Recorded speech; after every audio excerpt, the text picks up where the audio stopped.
ಮೊದಲನೇದಾಗಿ ಪೇಜಾವರ ಶ್ರೀಗಳು ಅವರು ಭಾರತದ ಸಂವಿಧಾನದ 4 ಗಾಲಿಗಳು ಯಾವಂದ್ರ ಬುದ್ಧ ದೇವನ ಶಾಂತಿ, ಬಸವ ತಂದೆಯ ಸಮಾನತೆ, ರಾಷ್ಟ್ರಪಿತ ಗಾಂಧೀಜಿಯ ಅಹಿಂಸೆ, ಭಾರತ ರತ್ನ ಡಾಕ್ಟರ್ ಬಾಬಾ ಸಾಹೇಬ್ ಅಂಬೇಡ್ಕರರ ಸಾಮಾಜಿಕ ನ್ಯಾಯ ಇದನ್ನು ಒಳಗೊಂಡಂಥದ್ದು ನಮ್ಮ ಭಾರತೀಯ ಸಂವಿಧಾನ.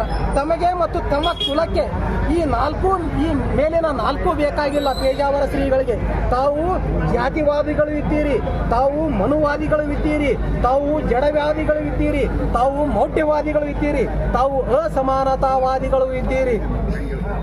ತಮಗೆ ಲಿಂಗಾಯತರು ಬೇಡ, ತಮಗೆ ದಲಿತರು ಬೇಡ, ತಮಗೆ ಮುಸ್ಲಿಮರು ಬೇಡ, ತಮಗೆ ಕ್ರಿಶ್ಚಿಯನ್ನರು ಬೇಡ, ತಮಗೆ ಸಿಖ್ಖರು ಬೇಡ, ಬೌದ್ಧರು ಬೇಡ, ಪಾರ್ಸಿಗಳು ಬೇಡ, ಕೊನೆಗೆ ತಮಗೆ ಹಿಂದೂಗಳು ಸಹಿತ ಬೇಡ. ಯಾಕೆ ಈ ಮಾತು ಒತ್ತಿ ಹೇಳಕತ್ತೀನಿ ಅಂದ್ರ ಆ ಪೇಜಾವರ ಶ್ರೀಗಳು ಮುಂದಿನ ಶ್ರೀಗಳು ಹೇಳ್ಬಿಟ್ಟಾರ ನಾವು ಹಿಂದೂಗಳಲ್ಲ ಅಂತ ಹೇಳ್ಬಿಟ್ಟಾರ. ಅವ್ರನ್ನ ಕಟ್ಕೊಂಡು ಏನು ನೀವು ಭಾರತದಲ್ಲಿರುವ ಹಿಂದೂಗಳ ನಂತರ ಏನು ಅವ್ರನ್ನ ತಗೊಂಡೇನು ಬೆಂಕಿ ಹಚ್ತೀರಿ? ಅದಕ್ಕೆ ಏಕೆಂದರೆ ತಾವು ಈ ಭಾರತ ಭೂಮಿಯವರೇ ಅಲ್ಲ. ಯಾಕಂದ್ರೆ ಇವ್ರನ್ನ ಯಾರು ನೀವು ಒಪ್ಕೊಳಕತ್ತೀರಪ್ಪ ಅಲ್ಲ ಅಂದ್ರೆ ನೀವು ಈ ಭಾರತ ಭೂಮಿಯವರೇ ಅಲ್ಲ.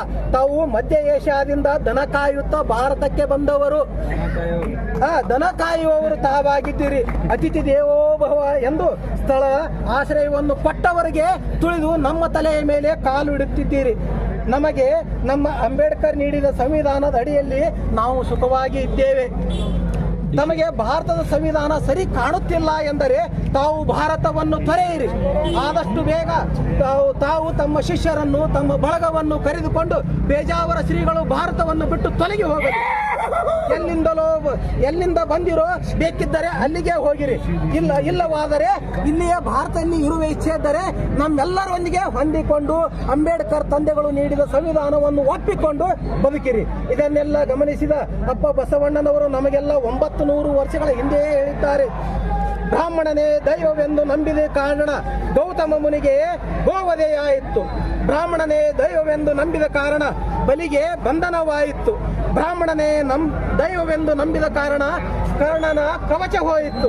ಬ್ರಾಹ್ಮಣನೇ ದೈವವೆಂದು ನಂಬಿದ ಕಾರಣ